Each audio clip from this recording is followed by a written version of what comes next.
Bonjour et bienvenue sur votre plateforme alforme.com. Nous sommes dans la formation des machines virtuelles, le module concernant la gestion des VM.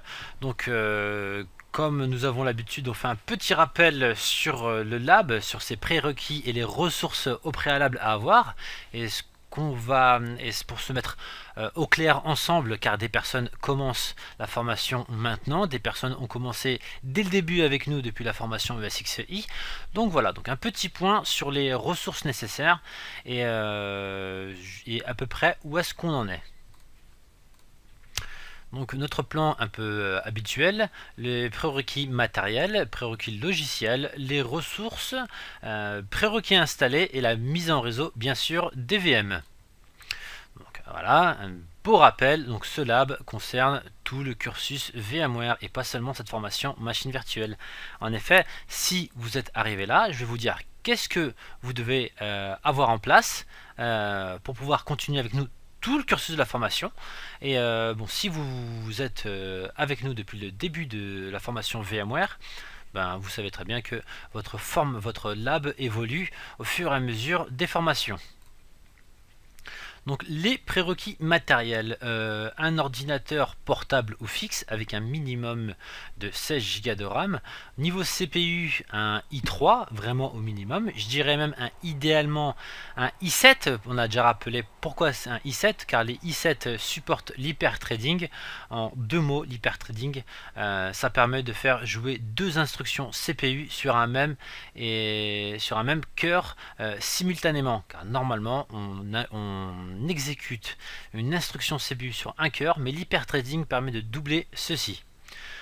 Votre CPU doit supporter le VT ou le PT, si jamais vous prenez un AMD. Donc nous, vu que je vous conseille forcément i3 ou i7, ces CPU là ont bien ces deux fonctionnalités, donc pas de problème. Au minimum un disque dur de 200 Go d'espace, je dirais idéalement du SSD. Après, selon les capacités des PC des uns et des autres, le lab sera plus ou moins long. Donc à vous de voir. Peut-être que certaines opérations prendront plus de temps. Malheureusement, vu que tout sera virtuel, il se peut que certaines tâches, quand elles sont trop longues, s'arrêtent, passent en erreur. Donc voilà. Sinon, si vous voulez aller en express, vous pouvez louer un serveur chez online.net. C'est une petite sélection que j'ai vue pour moi. Vous avez un Dedibox classique avec un Xeon 4 coeurs, 16 Go de RAM, 1 Teraoctet de SATA. Donc très bonne config, mais comme je dis, c'est à peu près le minimum, à 29 € hors taxe. Sinon, vraiment, un idéal, c'est de partir sur une grosse config, donc 8 threads, donc ça veut dire 8 exécutions sur le CPU, 64 Go de RAM, 500 Go octets de SSD. Donc là, c'est vraiment une belle machine de course.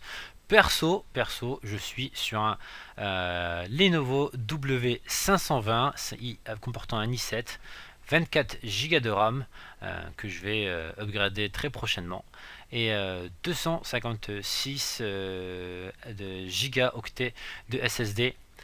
Donc j'ai pu au préalable de vous présenter la formation, j'ai effectué le lab de bout en bout avec ce portable là. Les prérequis logiciels, donc suite de logiciels installés avant le début des labs, donc avoir un Windows 64 bits, Windows 7, 2008, 2012, à vous de voir, avoir installé VMware Workstation, nous sommes sur la version 12, avoir un compte sur vmware.com pour pouvoir installer bien sûr les binaires et quelques outils tiers, Archive, 7zip. Il se peut qu'au fur et à mesure de la formation, d'autres petits outils viennent s'ajouter.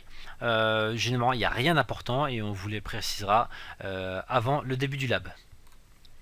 Les ressources VMware, donc si vous arrivez tout de suite ici, c'est que je suppose que vous avez déjà votre ESX configuré avec votre vCenter et que vous savez déjà gérer sans aucun problème ces deux opérations là. Donc il vous faut forcément un ISO de vCenter pour ce faire, un ISO de ESX, surtout que pour ce lab là on va devoir installer un second ESX et avoir aussi le vSphere client. Je vous ai mis aussi quelques liens pour des ressources tierces si on veut faire des tests, nous avons sélectionné entre autres un Ubuntu léger qui s'appelle l'Ubuntu. Donc ici, si joint le lien, vous pouvez du coup l'installer. Il tourne avec 512 mégas de RAM. C'est juste pour effectuer des pings. Donc ça marche très bien sans aucun problème. Sinon, il y a aussi une petite VM SmelDem Linux SDL, couramment appelée. Celle-ci tourne avec 128 voire 256, vraiment 128 mégas de RAM suffit. Il y a aussi en VM toute petite VMware PhotonOS qui tourne sur 256 mégas de RAM. C'est un OVA à déployer sur votre ESX. Il y a quelques paramètres à effectuer que vous pouvez trouver très facilement sur le net pour la configuration IP, hostname et autres. Si jamais vous n'êtes pas du tout à l'aise avec Linux et que vous êtes plutôt à l'aise du coup avec Windows, je vous conseille d'installer un Windows 8 si vous avez assez de ressources, ou au pire des cas, si vous n'avez pas assez de ressources, installer un petit Windows XP avec 256 mégas de RAM. Ça marche très bien aussi pour effectuer des pings. Peut-être installer un ou deux .exe, mais rien de méchant. Donc voilà, c'est ce que je vous ai signalé ici.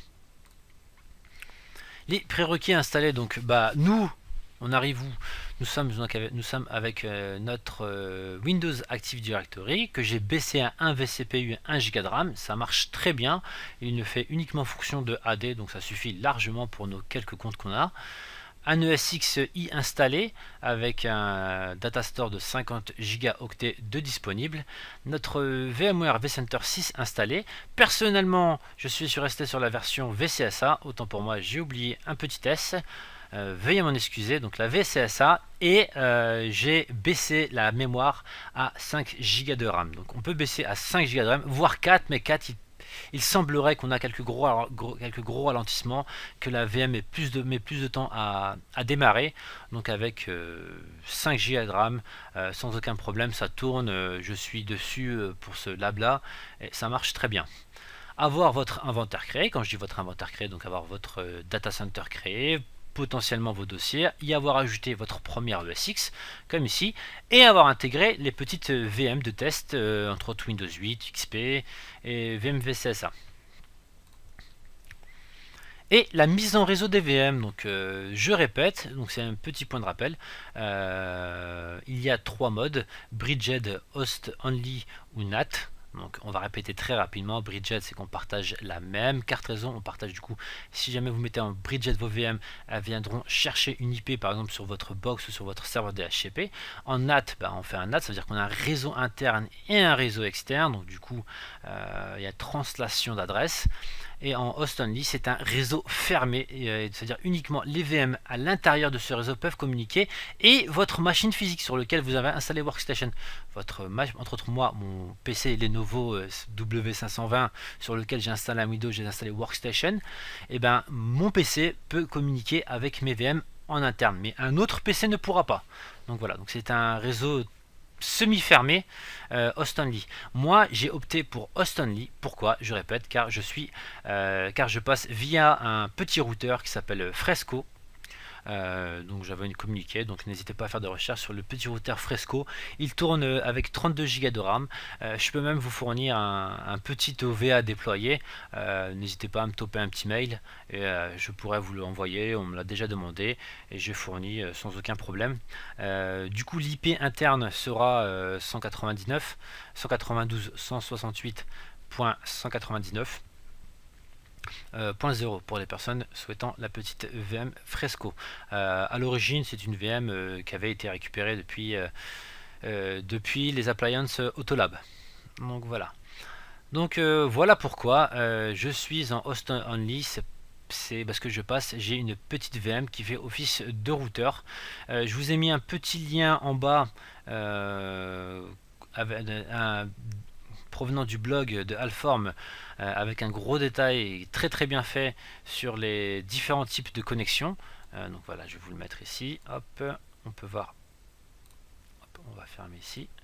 Donc voilà, donc c'est très très bien détaillé, c'est très bien expliqué entre la différence entre NAT, le mode Bridged ou le mode Host Only. Donc voilà. pourquoi j'ai opté pour Host Only. Donc si jamais vous souhaitez en savoir plus, allez-y dessus. Et puis voilà. Donc ce qu'on a couvert, on a vu les prérequis matériels, prérequis logiciels, les ressources nécessaires pour faire notre lab, les prérequis à installer sur votre workstation, et ensuite bien vous assurer que vous avez la mise en réseau des VM. Quand je dis mise en réseau des VM, c'est que vous avez en plus votre vCenter d'installer, votre Active Directory installé, votre vCenter qui a la source d'identité liée à votre Active Directory. Tout ça, nous l'avons fait dans les modules précédents. Et que vos VM soient ajoutés à vos ESX et que l'ensemble marche à merveille.